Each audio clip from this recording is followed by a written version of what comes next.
नमस्ते बच्चों, आज हम आपको इसमें हिंदी में गद्य खंड में 5वां पाठ का पार्ट सेकंड हम आपको आज पढ़ाने जा रहे हैं। आखिरी चट्टान।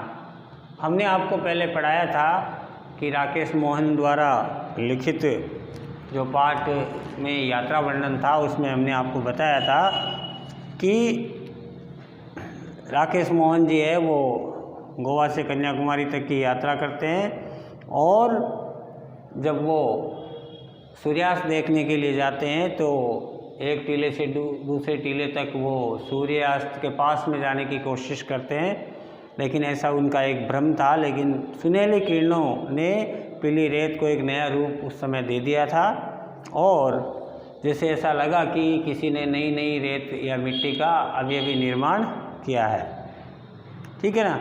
और धीरे धीरे वो अपने नंगे पैरों के दम पर चले तो उनके पैरों के निशान भी उस जगह लगे, जैसे उनको लगा कि रेत का कुंवारापन पहली बार इस निशान से टूटा है। इसके मन में एक सिहरन सी हुई, फिर हल्की उदासी भी उनके चेहरे पर आई। सूर्य का गोला पानी की तरह जैसे छू रहा हो, जैसे एक आग का गोला है वो पानी के अंदर अपने आप में समा रहा हो, ऐसा दृश्य उनको लग रहा था। पानी पर दूर दूर तक सोना ही सोना जैसे गिर रहा हो, ढुल रहा हो, ऐसा लग रहा था। पर वह रंग इतनी जल्दी बदल जाएगा कि किसी भी एक क्षण में उसे एक नाम दे सकना असंभव होगा। सूर्य का गोला जैसे एक बेबसी में पानी के लावे में डूबता हुआ नज़र आ रहा था। धीरे धीरे वह पूरा डूब गया और कुछ क्षण पहले वहाँ सोना बह रहा था, वही अब लहू बहता हुआ नज़र आ रहा था। यानी लाल रिफ्लेक्शन के कारण पानी भी लाल लाल लग रहा था। यानी सूर्य जब अस्त होता है या उदय होता है तो लाल रंग का होता है ना।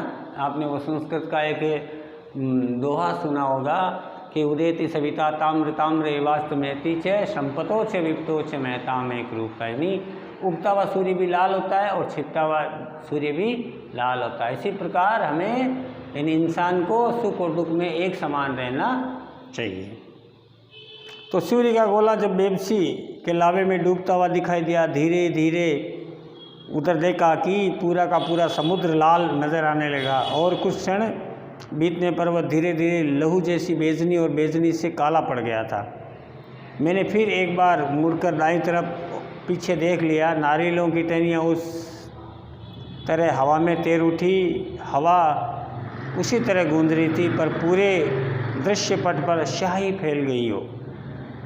एक दूसरे से दूर खड़े झुरमुट शाह पड़ कर के ऐसा लग रहा था कि सूर्यास्त होने के बाद में वो सिर धुन रहे हैं और हाथ पैर पटक रहे हैं। मैं अपनी जगह से उठा, खड़ा हुआ और अपनी मुट्ठियाँ बीसता हुआ खोलता, कभी इस तरह, कभी समुद्र की तरफ देखता और कभी अपने आप की तरफ। अचानक ख्याल आ कि मुझे वहाँ से लौटकर भी जाना है। इस ख्याल से मैं शिहर उठा, मेरे शरीर में कंपकंपी सी भर गई।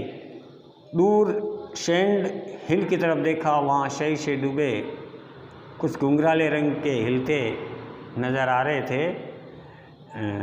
मैंने रंगों को पहचानने की कोशिश की, पर उतनी दूर से आकृतियों को अलग अलग कर सकना शायद संभव नहीं था। मैंने और उन रंगों के बीच शाह पड़ती रेत की कितने भी टीले देखे। मन में डर सताने लगा कि क्या अंधेरा होने से पहले मैं उन सब टीलों को पार करके जा सकूंगा। कुछ कदम पर इस तरह बढ़ा और मैंने अपने आप के कदम को बढ़ा भी लिया।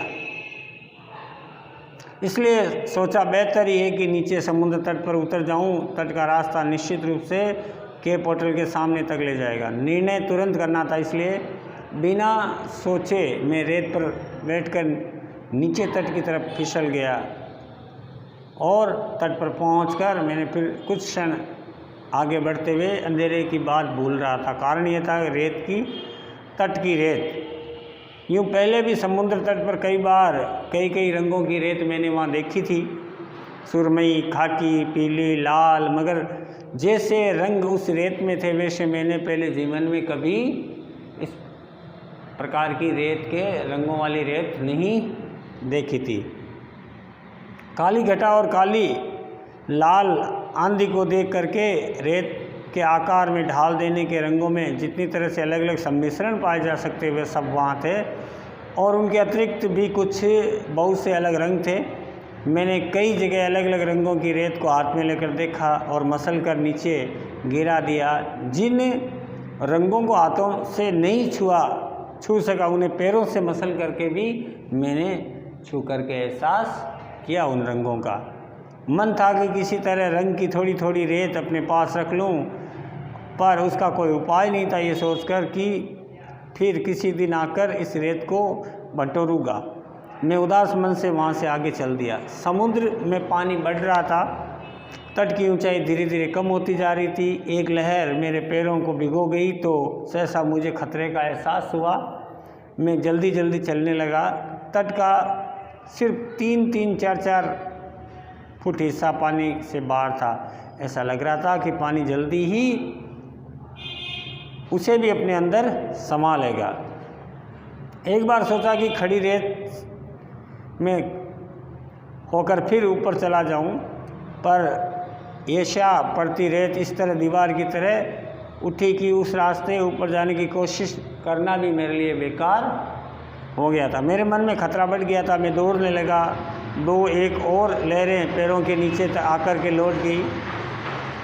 मैंने जूता उतार करके हाथ में लिया। एक ऊंची लहर से बचकर एक तरफ दौड़ता, जैसे सचमुच में मुझे अपने में लपेटने के लिए आ रही है। सामने एक ऊंची चट्टान थी। वक्त पर अपने को संभालने की कोशिश की, फिर भी उससे टकरा गया। पाँव पर हल्की खरोंच सी आई, लेकिन मुझे ज़्यादा चोट नहीं लगी। चट्टान पानी के अंदर तक चली गई। उसे बचाकर आगे जाने के लिए पानी में उतरना आवश्यक था, पर इस समय पानी की तरफ पाँव बढ़ाना मेरे लिए खतरे से खाली नहीं था। यानी मेरा साहस नहीं हो रहा था कि मैं इस पैर को आगे बढ़ाऊं। तो बच्चों, आज हम इतना ही पढ़ेंगे। पार्ट 3 में हम आगे और पढ़ेंगे। तो आज इसके लिए आप 1-2 सवाल कर लीजिए। हमारा पहला सवाल है आज का,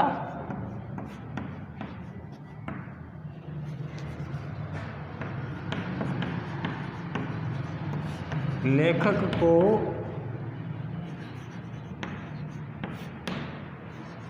किन पेड़ों में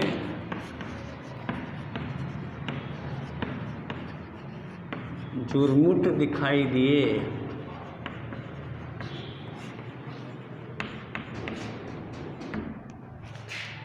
प्रश्न नंबर 2 लिखिए।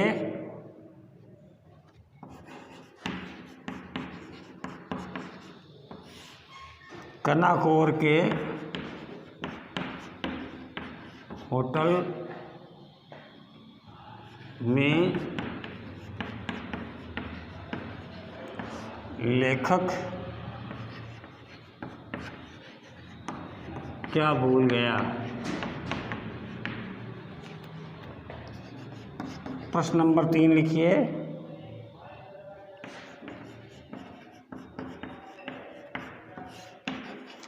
सूर्यास्त के समय